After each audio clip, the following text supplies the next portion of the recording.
This episode is brought to you by Manscaped.com, the global brand for men's grooming and hygiene products.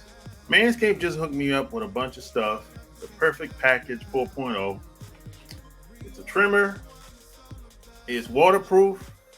You get 90 minutes once you put it on the charger. Turn it on. Plus, you get free boxer, free bag, and you get the t-shirt that I got on right now. Plus, you get the liquids, keep you fresh to death. All you gotta do is go to manscaped.com, use the promo code CAN'TWAIT20.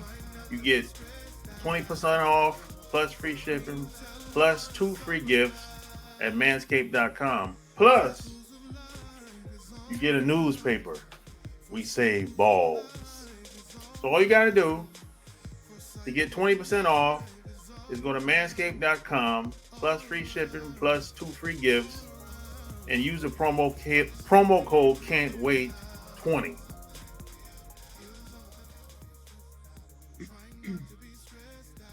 Back at you with another episode coming at you from ChooseYourRelationships.com, author of Love Can't Wait, which can be found on Amazon.com. Today I have a special guest.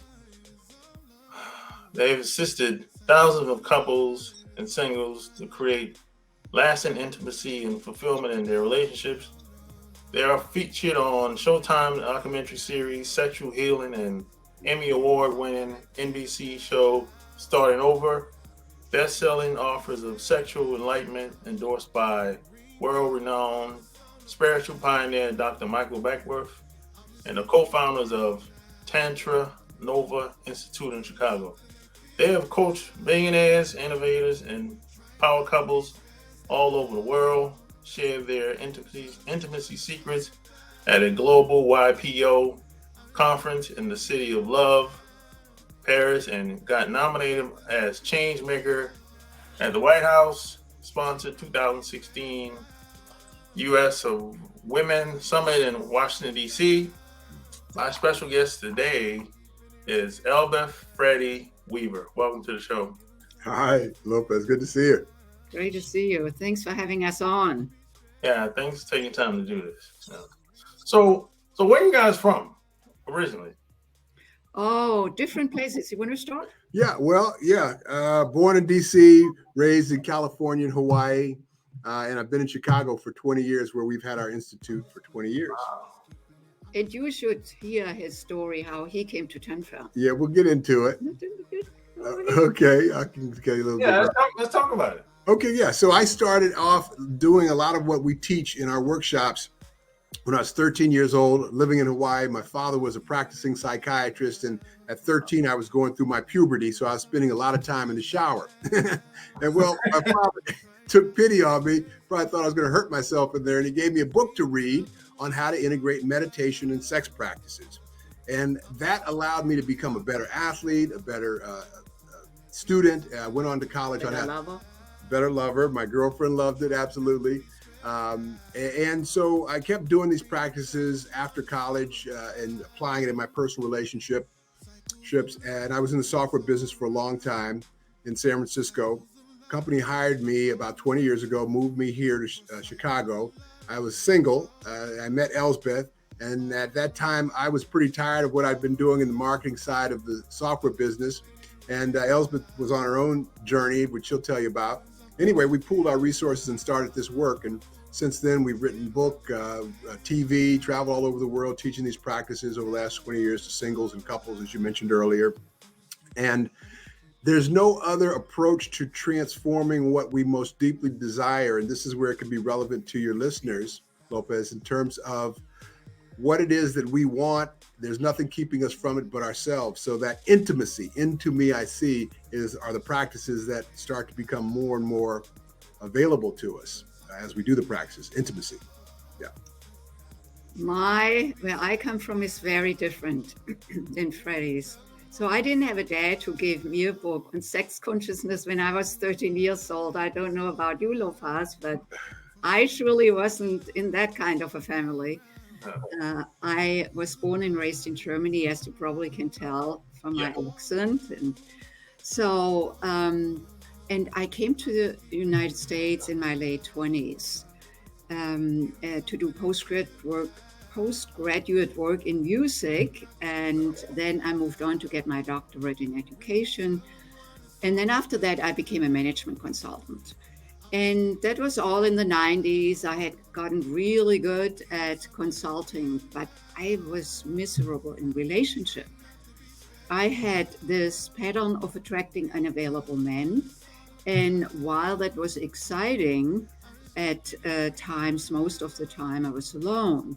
And there came this moment in my life where I really got despaired and got in touch with that if I was not going to change anything about that, I would end up without lasting intimacy and love in my life before I leave this planet. And I didn't want that.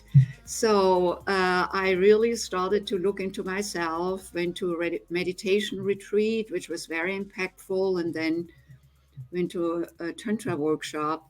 And that was the beginning of a tremendous change of my life. And because it was a great healing. And that is where I discovered that I had distrusted men. And I didn't know about that. I was very charming. I was very, I reeled them in. But I didn't know that underneath, like in the subconscious, was that distrust that, of course, stemmed from a much earlier time when I was a teenager. So that is how I came to being here with Freddy. And then we met within a couple of months, here in Chicago. Did you speak about that you were moved here to Chicago? Mm-hmm. Okay. Briefly. So anyway, I was here already in Chicago, where I was, from which I flew out when I was a management consultant.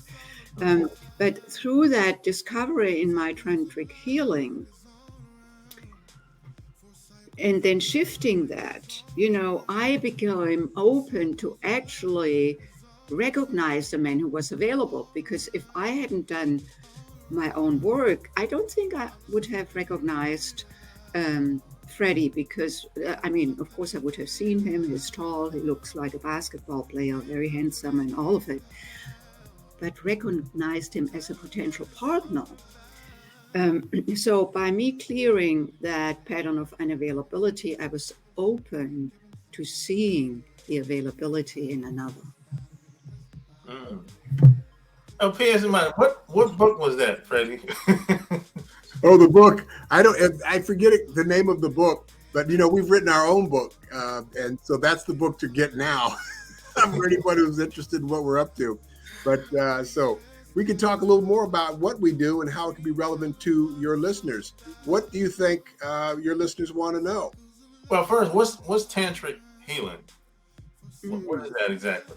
Yeah, so do you want to say where Tantra comes from? Sure. So Tantra is an age-old practice in working with sexual energy as a way to see and get to something that we otherwise can't get to. So to kind of talk about it, unpack it. So when we're in our sexual energy, we're more open, loving, vulnerable, receptive anyway. So when we bring practices of conscious awareness, breathing, muscle awareness, intention, like I want to create less arguing with my wife, or work that's fulfilling, or a place that's inspiring, then what happens is, because of the shift in our emotional selves and our chemical selves, more endorphin, serotonin, oxytocin, feel-good hormones, we're in a shifted state of awareness. So we can get more deeply connected to what we don't see that we may be doing that's keeping us from allowing those things that we most deeply desire in. So that's Tantra in a nutshell. Yeah, but let me add something. Yeah. So Tantra yoga is the original yoga of the energetic body.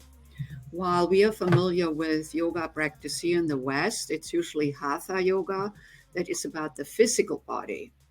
So in our approach, the TantraNova approach, which is based in Tantra yoga, you learn more about your own energy, because there's life force energy running through us all the time. Otherwise, we wouldn't be talking here together, It's identical with sexual energy. Life force energy and sexual energy are the same. They differ in gradation. So like, for example, in this very moment, probably all three of us and whoever is listening is in their subtle energy, where energy runs through us. We may not be aware of it, just like we are not aware of blood running through us, but it's always running through us. And then when I walk at Lake Michigan, I may feel a little breeze on my hand, and that may feel very pleasant. So the energy is already a little higher, not highly aroused, but a little bit aroused. And then when I go towards the climax, of course, that energy is highly aroused. So it's more like a flute we can think of. So we want to learn to play that flute on all different kinds of registers in our everyday life. And then, of course, when we make love with another or love with ourselves, that we can have different levels of experiences. And what Freddy was alluding to was like that we can use the sexual life force energy to clear ourselves, to heal ourselves.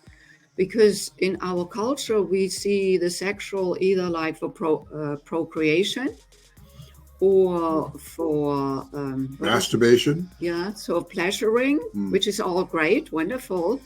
But not meditation. And there's another aspect where we can co-create with this energy. So I can use it for pleasuring myself. I can use it to amplify my physical health. If I can learn how to move that energy throughout my body, I can use that energy, harness that energy to bring it into my third eye and then into my projects that I'm creating. It's creative energy. I can create with it. If we can create babies with it, what else could we create with it? Now, I know we only have a half hour with you today, and there's a lot to unpack here, because for a lot of people listening, this sounds like totally foreign, and yet there is a place that happens, and we've been doing this for 20 years all over the world with all levels of people who meditate and don't meditate. And they come in with an intention, like they want to do something in their life, like your listeners want to, and people that you coach want to do something in their life that has not happened yet, but they want to do it. So this getting to what we're not seeing about what we're doing to create what we're getting, to get that out of the way, to be able to move towards what we want, is where this sexual energy or this practice of sexual meditation comes in. And that's in a very practical way of explaining what we do. And so we teach this in 3-day workshops and seminars, and we work individually with people, and they learn how to work with their sexual energy in a new way. Yeah. And once you get introduced to it, it becomes familiar, because it's not foreign really once you start working in this way. Yeah. So there are actually 3 anchors that we guide people in to connect. The first anchor is the physical sexual anchor, located around the sexual center. The second one is the heart center or love center, emotional center. And the third one is the mental and spiritual or consciousness center. Mm-hmm. And we want to become balanced in these 3 centers so that they can start communicating with each other. So my sexual center can communicate to my heart center and vice versa, or to my consciousness center. And when I am in flow, I can meet my partner in his flow. If I'm all compartmentalized, that is how I meet my partner. If I have some sadness, or if I'm off in my heart center, guess what? That is how I bring myself to my partner. And that plays out in the relationship. Or if I'm not connected with my sexual self, or if I'm obsessed with my sexual self, it's very difficult to connect with another. So it begins with oneself to connect more deeply with oneself. Out of that, when I come more into my flow, my own knowingness, I can then encounter Freddy and connect with his heart, with his consciousness, and of course with his sex. So the first piece to getting this, or working consciously with our sexual energy, is learning to be in the witness of our thoughts and our stories that are constantly running in our head. And we can give our listening audience an experience of this at some point when you're ready. Yeah, sure, man. Go ahead. Okay, so mostly when something happens in our story mind, it becomes the truth. Like the traffic, oh, this darn traffic. Now I'm angry or I'm hot or my blood pressure's up, right? So the witness state of mind is where we're watching that story without what we call the total felt sense. So the blood pressure doesn't go up. I don't get angry or anxious. It's just the traffic, and I keep moving in an intentional way to get where I'm going. So learning to do that starts with breathing. And I can lead just for like 30 seconds with your listening audience this practice. So sit up comfortably, sit up really straight and comfortable, and your eyes can be open, closed, or soft focus. And this is called parasympathetic breathing, where you bring the breath down and you fill the diaphragm, which extends the belly on your inhalation. Maybe put a hand on your belly. So when you inhale, feel your belly extend through your nose. And as you exhale through your nose, flatten the belly towards the spine. Okay, good. So we're going to just do a few breaths like this. So your eyes open, close, or soft focus. You're going to let the thoughts come, let them go. Don't give a lot of attention or focus on anything that comes to mind. Stay focused on your breath, following your breath into your nose, down your trachea, lungs, extending into your diaphragm and belly like a big balloon on your inhalation. Following with your awareness, your breath back up and out through your nose in your own pace, depth, and rhythm.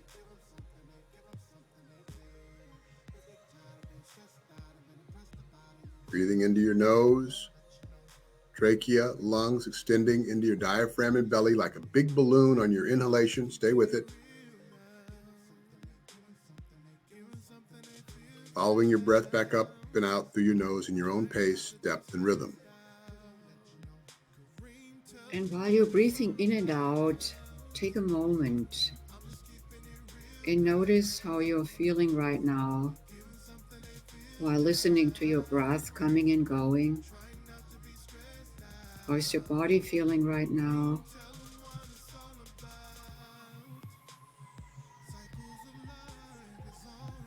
Beautiful. And slowly bringing your awareness back into your space and opening your eyes. And Lopez, would you share how you're feeling right now?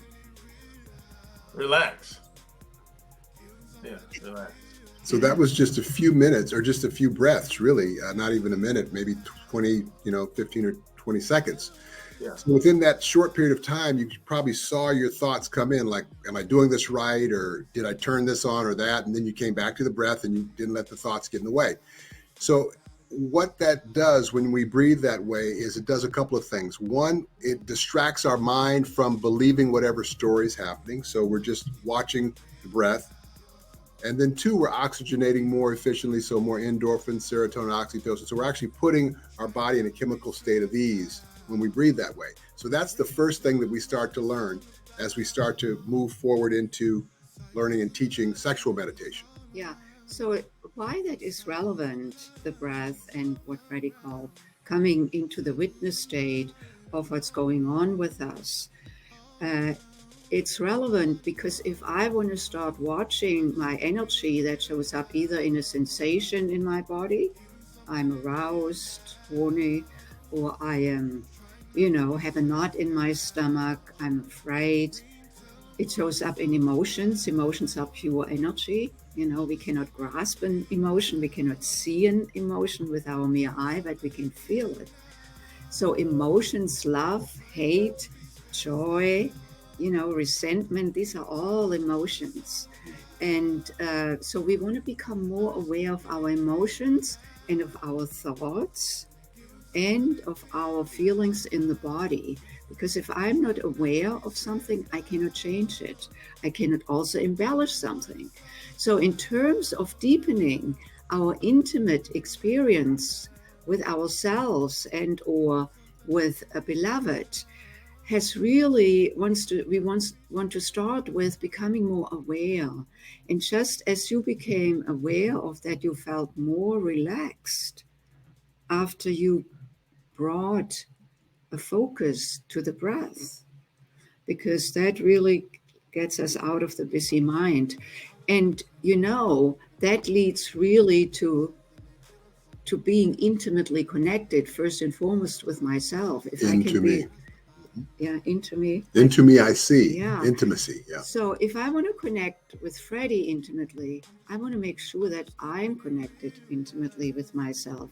Because when I'm angry, I don't want to connect with him. I'm also not really connected with myself, you know. So I want to recalibrate so that I can come back into my heart, open my heart to myself, and then open my heart to him. And immediately, you know, we become connected. We have a great little demo here about energy, you know, because it's so elusive, because we cannot see energy, you know. As I said, emotions we cannot see, thoughts we cannot see. Right. So this is an energy ball. But I want to just say, you can see, Lopez, how practical this is for people. Like, say you have a client who wants to do something that they've never done before, and maybe they're doing what they learned or they were modeled by their parents or by their, you know, environment, but they want to do something different. So to be present to what we don't know we're doing is where this becomes a really valuable practice to shift and create something new. So this is energy, right? So when I touch the ball and I do this, I'm just creating a connection with myself. Can you see it lights up? Yeah. Visible? Okay. And when I do it with Set it Elsbeth, in front of the balloon. okay, Okay, so that the audience see it higher. Put this higher. Okay.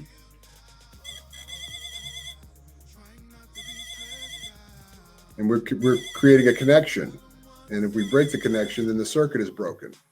And that's a great illustration of what's happening all the time. You know, you've gone into a room, good vibes, bad vibes. No one said anything.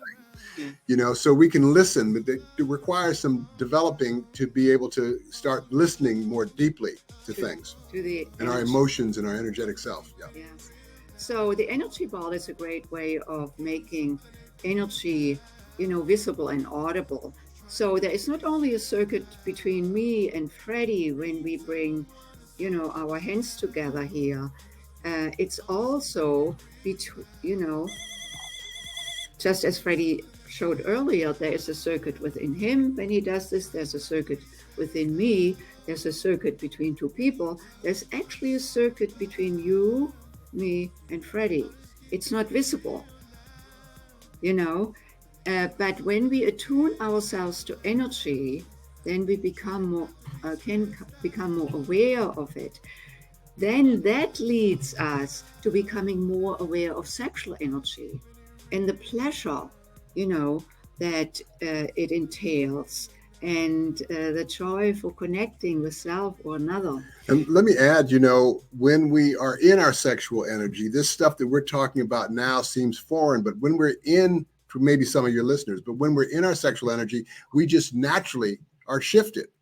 We're more loving again, we're more open, we're connected. You know, this is what keeps people attracted to it, because it's like a different state of consciousness.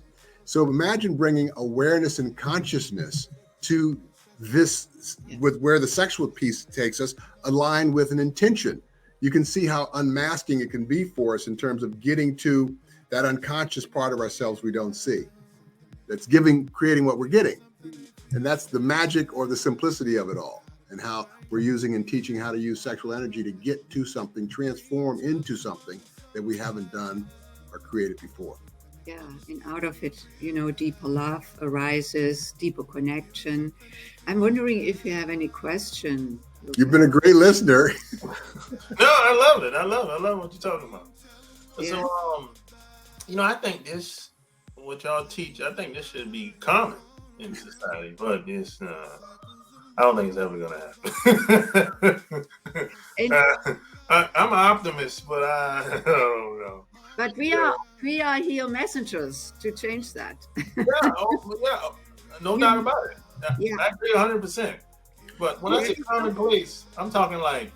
There is something else, Lopez, that Freddy may want to share with your male audience that has to do with how they can learn to harness their sexual energy that we call testosterone energy, or the quick hormone. Right. So, yeah. And this is really important for us as men to get, because there was a time in the world where just being the aggressive male where we go out, we kill the saber-toothed tiger and cut down the tree and take the woman and, do all of that and just be like that was appropriate. But now it's a different time. So for us men, and what Tantra really teaches is how we can integrate the masculine and feminine dynamic in terms of being nurturing, listening, and also being grounded in our masculine energy, right? There was a guy who was on a YouTube and he was talking about how men are raised versus women, and he had a little boy and a little girl. And when the little girl would come crying to him, he would say, "Oh, hey baby, what's wrong?" and put her on his knee. But when the little boy would come crying, he'd say, "Look, come back and talk to me when you can be a man," like really harsh. So we learn to keep our emotions to ourselves. Don't show our emotions. Don't cry. Don't be tender. That's like, we could be eaten or beaten, right? We only do that when we've been killing each other, in war or beating each other up on the gridiron. But yet there is a place that men can learn how to be more connected with their emotional self and broaden that spectrum. So for us, it starts with learning, and how we teach it is it starts with, for the man, learning how to separate ejaculation from orgasm. Because we as men, that is so a part of our, identification. Our penises, or lingams, which is the Sanskrit term for penis, lingam, means wand of light. Much more endearing than dickhead, right? So, what we teach is how for the man to separate ejaculation from orgasm. And that can be learned by any man.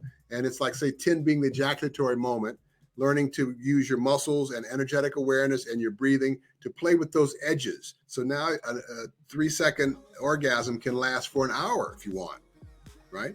And that can be learned. And that is a practice of really beginning to be conscious of your energy. Wow. Let's unpack that. Do you want to learn a little more about that, Lopez? Yeah. Okay, so there is, while in our culture, we conflate orgasm and ejaculation like it's the same, but they aren't. When we look at the physiology of the body, what happens, I don't know if I can become so explicit, but you can just let me know if it's okay. So this is called a lingam. Lingam is a Sanskrit term for penis, or actually directly translated, it's magic wand or wand of light. I mean, can it get any better? So what is happening, on a scale from 1 to 10, 10 being the ejaculatory moment, around 9 and 9.5, 9 3/4, there is a muscular ring around the base of the penis. You can think of it like this. The anus is there, and then the ring goes around the penis. And this ring starts to quiver around 9.5, 9 3/4 in service of ejecting the ejaculate. And once the ejaculate is gone, the energy is gone. Refractory. So, and once the energy is gone, the man wants to zone out, wants to go to sleep or watch TV, or there's also a disconnect between him and his partner. We're disengaged. Yeah, because life force energy is gone, It's not a surprise. So in the tantric practice, the man learns how to sustain his life force energy that is so delicious. And it's more than just sustaining, it's actually learning to circulate that energy, because a lot of guys can last as long as they want, but we're not talking about lasting. We're talking about consciously circulating what I call this orgasmic nectar. Mm-hmm. So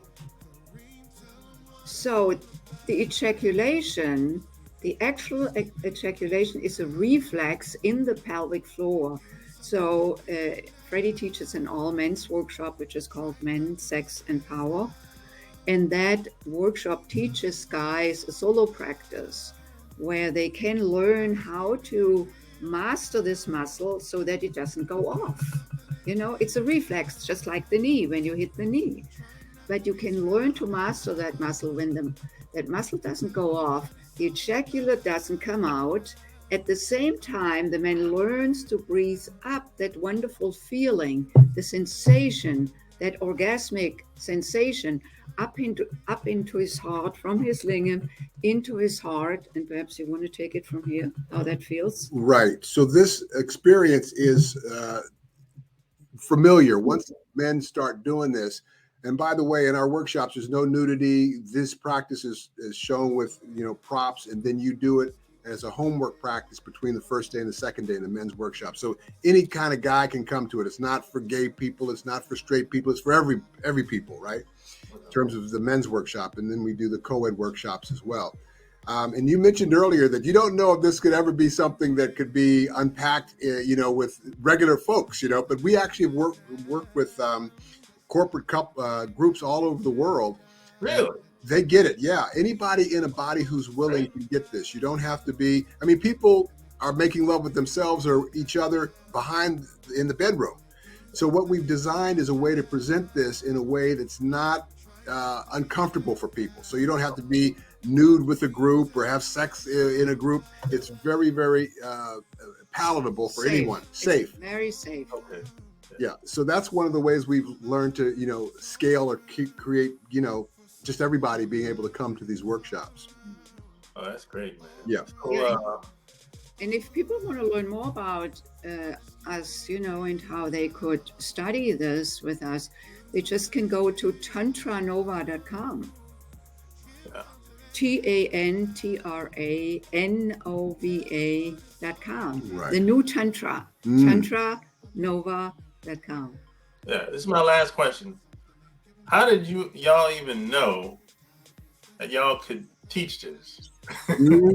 Right. Well, that's a good question. As I mentioned earlier, I was introduced to it at an early age, and I never thought I'd teach this.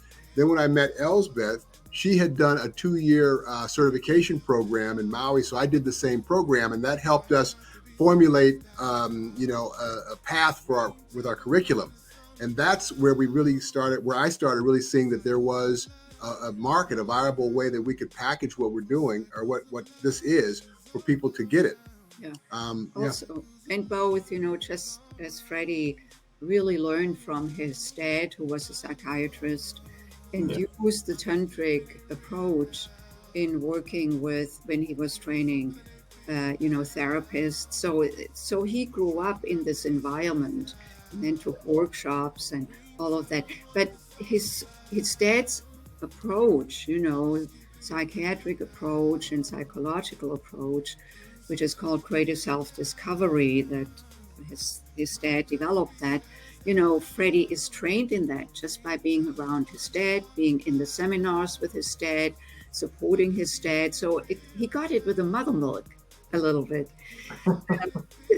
And then I'm also trained as a life coach, ontological coach, so we brought different modalities together that then built the Tantra work further. And so it's a very cohesive, very integrated approach that deals with the sexual self, that deals with the emotional self, and that also allows us to rise higher in our consciousness. And it's very practical in terms of wanting what you want to create in your life and learning how to get out of your own way, if you will. For sure. Yeah. And particularly the love and the intimate. Oh, yeah. Yeah, now we're talking a little bit like. Now you're talking. Yes. So there you have it. Share this episode.